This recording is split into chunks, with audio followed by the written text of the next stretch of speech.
और पुण्यात्मा, आप कोई पहली क्लास का बच्चा है, कक्षा का, यानी आज नाम लेने आया है, या 1 महीने 2 महीने 6 महीने हुए हैं, ये तो प्रथम कक्षा के बच्चे हैं।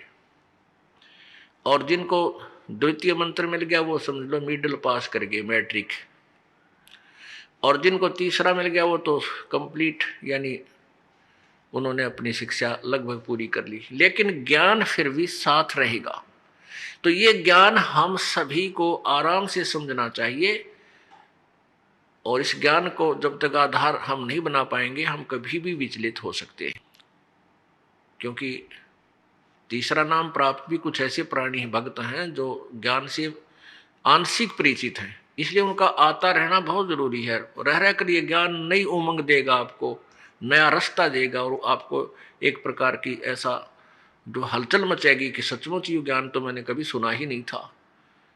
जबकि आप मान चुके होंगे कि हमने तो बहुत कुछ सुन लिया है, तकरीबन हम समझ चुके हैं। तो इसलिए रह रहकर इस परमेश्वर के ज्ञान को सुनते रहना चाहिए। और दूसरा कारण ये है कि जैसे हमने कपड़ा पहना है, नया कपड़ा पहना, मैला हो गया सारे दिन में, फिर शाम को अगले दिन धो लिया तो उज्जवल बना रहेगा। तो सत्संग रूपी सरोवर में और प्रवचन रूपी साबुन से इसको अवश्य साफ करवाते रहना चाहिए। ये धोबी घाट है आपके अंतःकरण को साफ करने का। तो यहाँ आते रहिएगा, इससे भी बहुत लाभ होगा आपको। तो उनके लिए एक नया नया चांदना होगा, जो पहली बार आए हैं उनको ज्ञान समझ में आएगा धीरे धीरे।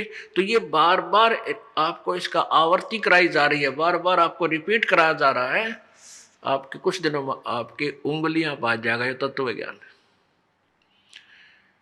और फिर कोई और भी आपसे प्रश्न करेगा, आप आसानी से उनको समझा सकोगे, अपने बहन भाइयों को जो भ्रमित हैं, काल के जाल में फंसे हुए हैं।